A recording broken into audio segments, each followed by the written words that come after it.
السلام علیکم ورحمۃ اللہ وبرکاتہ۔ وعلیکم السلام ورحمۃ اللہ وبرکاتہ۔ الحمد للہ الذی جعل نبینا عالما بمغیبات الاولین والآخرین، وأفضل الصلاة وأزكى التسلیم علی سیدنا ومولانا محمد خاتم النبیین وعلى آله الطیبین الطاہرین وأصحابه الراشدین المشرکین وعلى أزواجه أمهات المؤمنين وعلى علماء شريعته وأولياء طريقته وشهداء محبته أجمعين. أما بعد فأعوذ بالله من الشيطان الرجيم. بسم الله الرحمن الرحيم.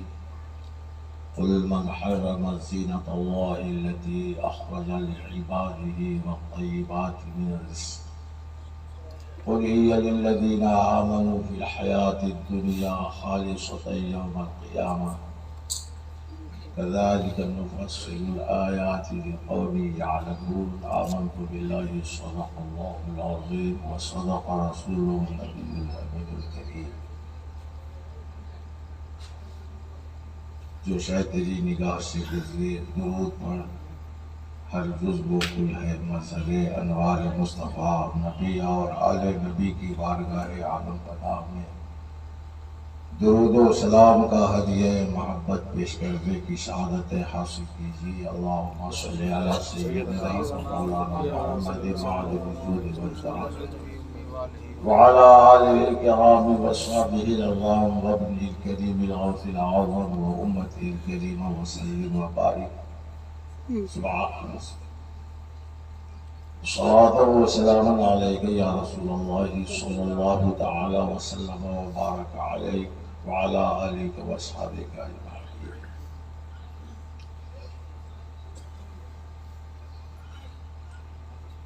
زندہ جاوید ہے اللہ والوں کا گروہ،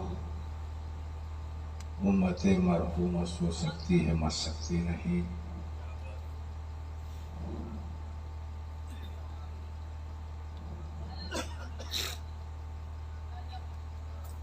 ہرگز نہ میرا داں کے دلش زندہ شد بعیش شب دست بر جرید ہے عالم دوام ماں.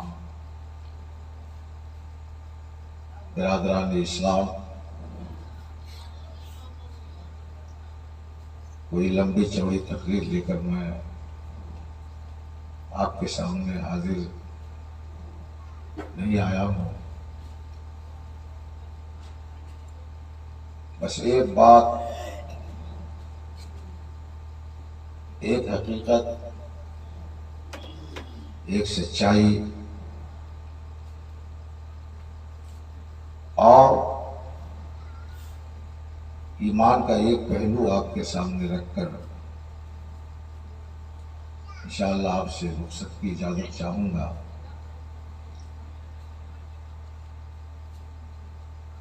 وہ یہ ہے کہ اللہ پاک نے اس دنیا کو اپنے نیک بندوں کے صدقے میں نیک بندوں کے لیے بنایا ہے.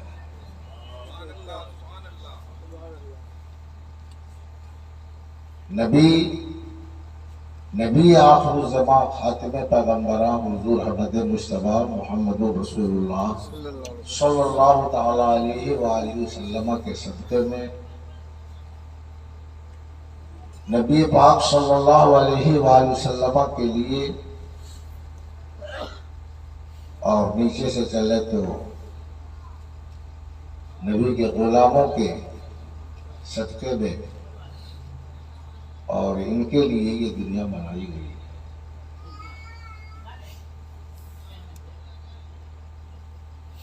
میں نے خطبے کے بعد قرآن کریم کی جس آیت طیبہ کی تلاوت کا شرف حاصل کیا ہے اس میں یہی بات کہی گئی. قل من حرم زینة اللہ التي اخرج لعباده والطیبات من الرزق.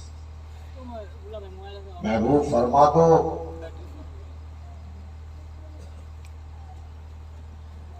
اس نے حرام قرار دیا ہے اس زینت کو جو اللہ نے اپنے بندوں کے لیے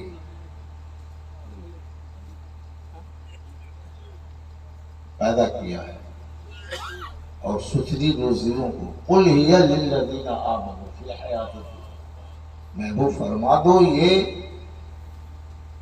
ان لوگوں کے لیے ہے دنیا کی زندگی میں جو ایمان والے ہیں۔ قل ہی للذین آمنوا فی الحیات الدنیا، جو ایمان والے ہیں، اور ان کے صدقے میں کفر والوں کے لیے بھی ہے۔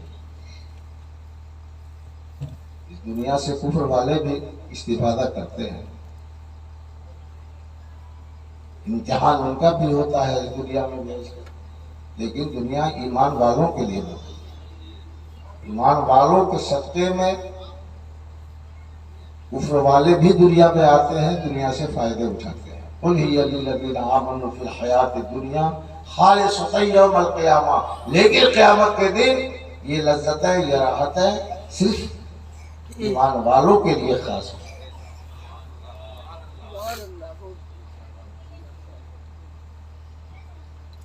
ان فی ذلک لآیات لقوم یعلمون، بے شک اس میں نشانیاں ہیں علم والوں کی۔ بالکل صاف ستھری بات ہے، لوگ انکار کریں اس سچائی کا، اللہ والوں سے بے نیاز بن جائیں، ان کی ضرورت کو نہ سمجھیں، لیکن کائنات کا ذرہ ذرہ اس بات کی گواہی دیتا ہے کہ ہمیں جو وجود ملا ہے وہ نبی اور نبی کے غلاموں کے صدقے میں وجود ملا ہے، اور نبی اور غلاموں کے لیے، ان کے غلاموں کے لیے یہ دنیا بنائی، اس دنیا سے لے کر اس دنیا تک۔ قل ہی للذین آمنوا فی الحیات الدنیا خالصۃ یوم القیامہ۔ اعلیٰ حضرت امام عشق و محبت امام احمد رضا خان علیہ رحمت و رضوان فرماتے ہیں، زمین و زماں تمہارے لیے، یا رسول اللہ زمین و زماں تمہارے لیے، مکین و مکہ تمہارے لیے، چنین و چنا تمہارے لیے، بڑے دو جہاں تمہارے لیے، دہن میں زباں تمہارے لیے، بدن میں ہے جان تمہارے لیے، ہم آئے یہاں تمہارے لیے، اٹھے بھی وہاں تمہارے لیے۔ اور ڈاکٹر اقبال فرماتے ہیں، قوت عشق سے ہر فص کو بالا کر دے، دہر میں عشق محمد سے اجالا کر دے، ہونے یہ پھول تو بلبل کا ترنم نہ ہو، ہونے یہ پھول تو بلبل کا ترنم بھی نہ ہو، چمن دہر میں کلیوں کا تبسم بھی نہ ہو، یہ نہ ساقی ہو تو پھر میں بھی نہ ہو، خم بھی نہ ہو، بزم توحید بھی دنیا میں نہ ہو، تم بھی نہ ہو، خیمہ افلاک کا استادہ اسی نام سے ہے، نبض ہستی تبھی شامادہ اسی نام سے ہے، کہ محمد سے وفا تو نے تو ہم تیرے ہیں، یہ جہاں چیز ہے کیا لوح و قلم تیرے ہیں۔ نعرہ تکبیر، نعرہ رسالت، علماء اہل سنت، جشن عید میلاد النبی، نعرہ تکبیر، نعرہ رسالت۔ کشف المحجوب میں داتا گنج بخش سید علی ہجویری رحمت اللہ تعالی علیہ فرماتے ہیں کہ امت میں 4000 اولیاء کرام قیامت تک ایسے ہوں گے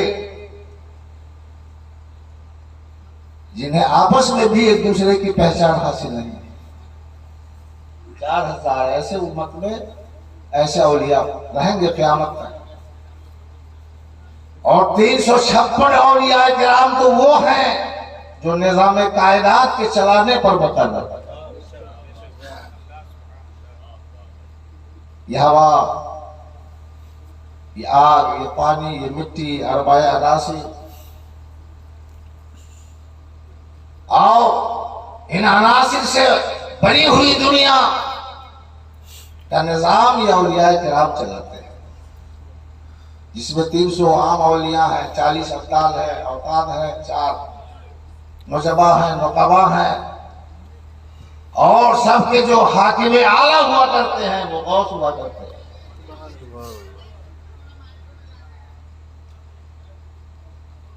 اور جو غوث اعظم ہوتے ہیں حاکم اعلیٰ، وہ علم اہل بیت میں سے ہوا کرتے ہیں۔ اور ان میں جو غوثیت کبریٰ کے مقام پر فائز ہیں، جن کے ماتحت یہ سارے اولیاء ہوتے ہیں، وہ شیخ عبد القادر جیلانی، غوث الثقلین غیاث الدارین سیدنا سید عبد القادر جیلانی رضی اللہ تعالی عنہ ہیں، جو عالم برزخ میں رہ کر ان سارے اولیاء کو اپنے فیض سے کنٹرول کرتے ہیں، اور امام مہدی تک ان اولیاء کے حاکم اعلیٰ جو ہوا کریں گے وہ غوث اعظم نہیں ہوں گے، غوث اعلیٰ نہیں ہوں گے، بلکہ نائب غوث اعظم ہوں گے۔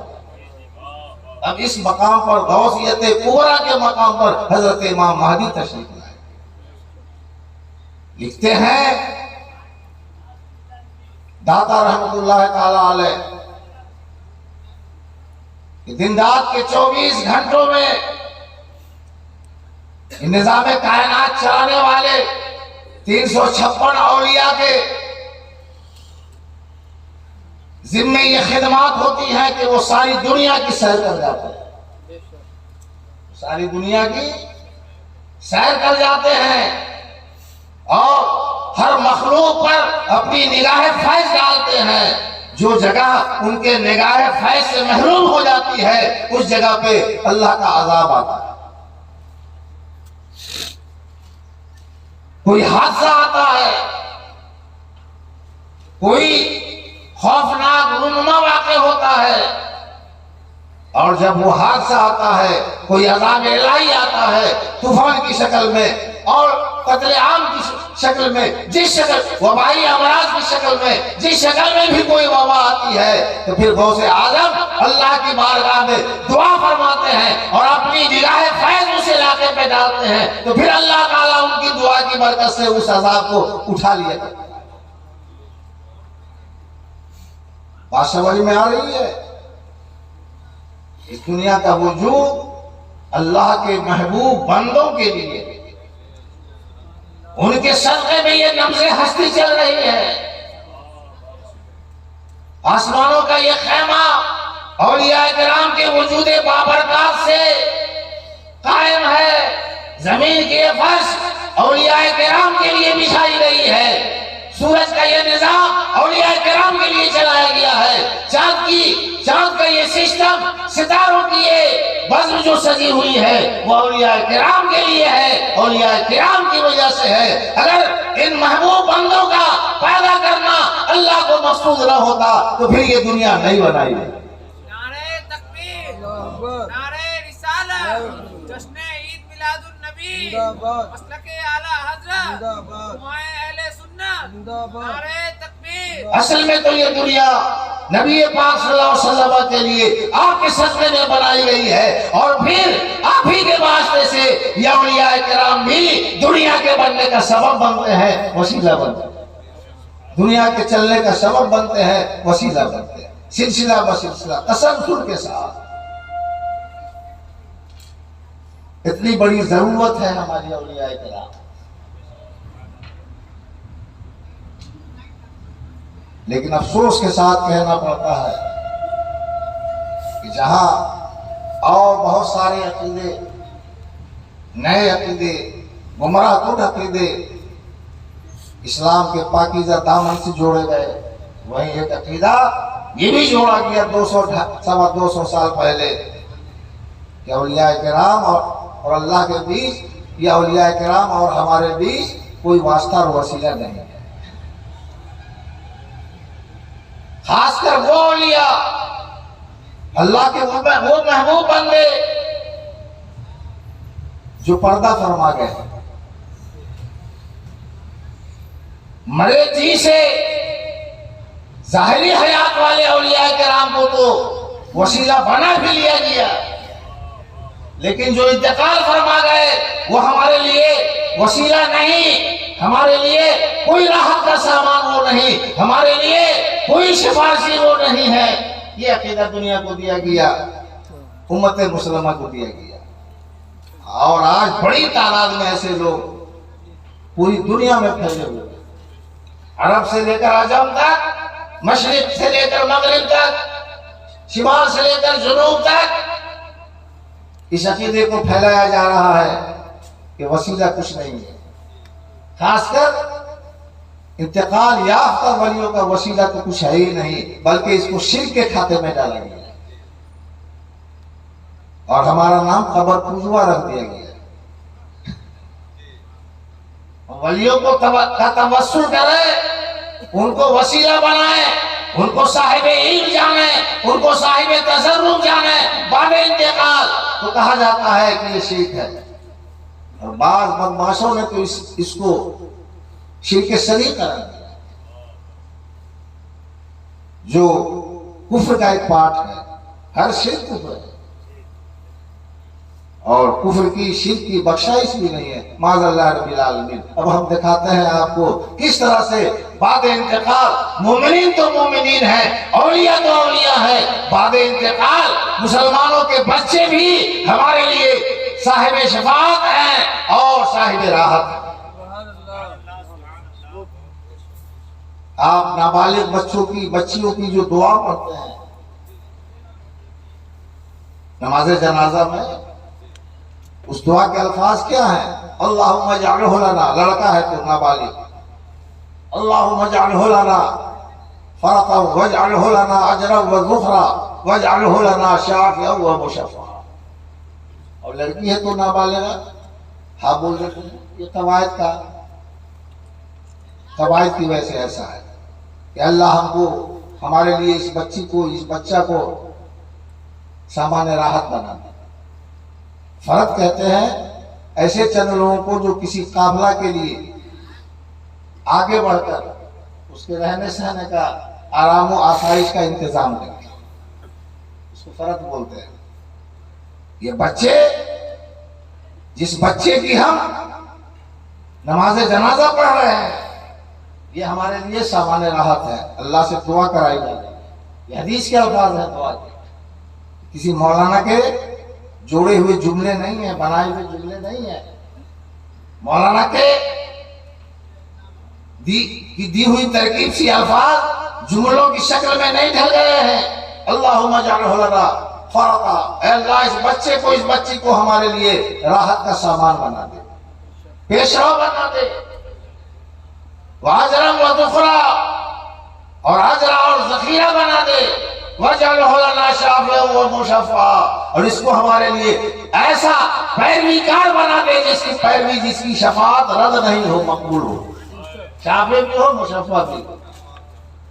اور بڑی حیرت کی بات نہیں بلکہ سمجھ کی بات ہے، پورے شعور کے ساتھ سمجھنے کی چیز ہے۔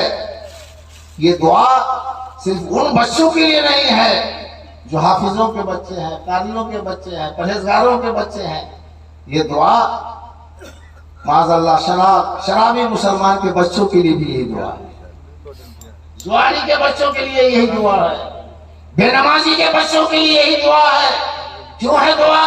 اس لیے کہ ماں باپ گنہگار ہے، لیکن یہ بچہ تو ابھی مکلف نہیں ہوا ہے، یہ تو گنہگار نہیں، اور فطرت اسلام میں یہ پیدا ہوا ہے، فطرت اسلام میں یہ پیدا ہوا ہے۔ کل مولود یولد علی فطرت الاسلام فابواہ یحودانہ او ینصرانہ او یمجسانہ۔ ہر بچہ مومن ہو کر پیدا ہوتا ہے، ایمان کی حالت میں پیدا ہوتا ہے، ایمان کی صفت پر پیدا ہوتا ہے۔ باشعور ہونے کے بعد اس کے ماں باپ اسے یا تو یہودی بنا لیتے ہیں، یا نصرانی یا مجوسی بنا لیتے ہیں۔ لیکن شعور سے پہلے بھی کچھ خطائیں، کچھ غلطیاں بچوں سے ہو جایا کرتی ہیں۔ کسی کو مار دیتا ہے، کسی کو گالی دے دیتا ہے، نابالغی کی حالت میں بھی ایسا ہوتا ہے کہ نہیں ہوتا ہے؟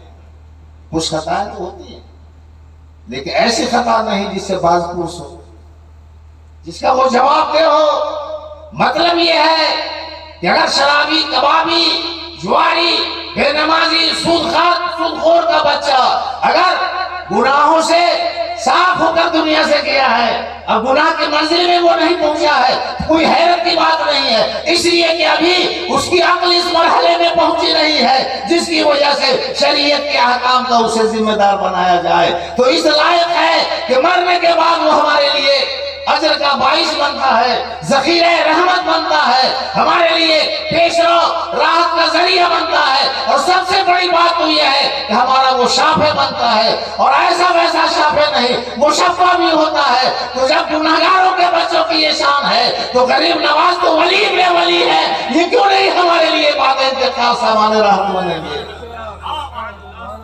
غوث پاک تو ولی میں ولی ہے، یہ اولیاء کرام تو اولیاء ہیں، اولیاء کی اولاد ہیں، یہ مولا علی تو ولی ہے، سیدہ فاطمہ تو نبی کی بیٹی ہے، حسنین کریمین تو اولاد علی ہیں اور اولاد نبی بھی ہے، نواسہ رسول بھی ہے، یہ کیوں نہیں ہمارے لیے صاحب شفاعت بنیں گے، پیروکار بنیں گے اور مشفع بنیں گے، فرد یعنی سامان راحت بنیں گے۔ اس سے سیدھا نتیجہ نکلا کہ وہابیوں کا یہ عقیدہ کہ بعد انتقال اولیاء سامان راحت نہیں بنتے ہیں، اتنا گندا عقیدہ ہے، اتنا گندا عقیدہ ہے، جس عقیدے کو اگر سنڈاس میں بھی رکھا جائے تو اس کی بدبو بھی اس عقیدے کی بدبو سے پناہ مانگے۔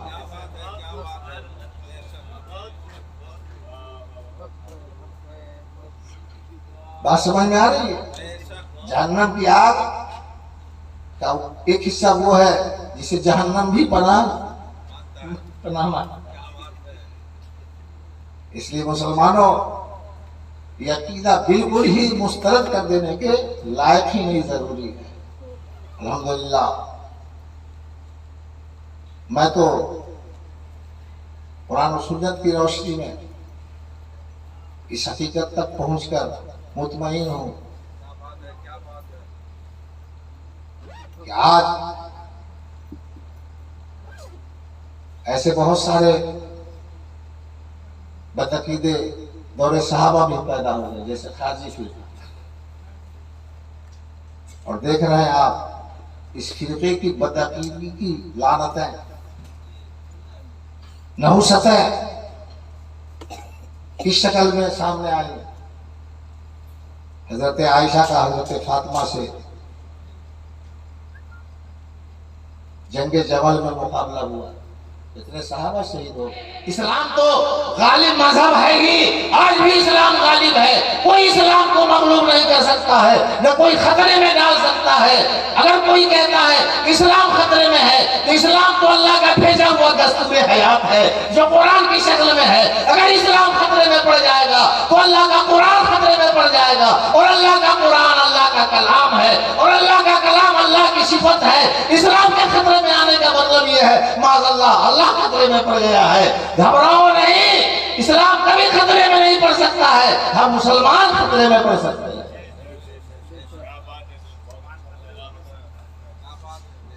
بات سمجھ میں آ رہی ہے؟ جب تک یہ دنیا رہے گی اسلام رہے گا، قرآن رہے گا۔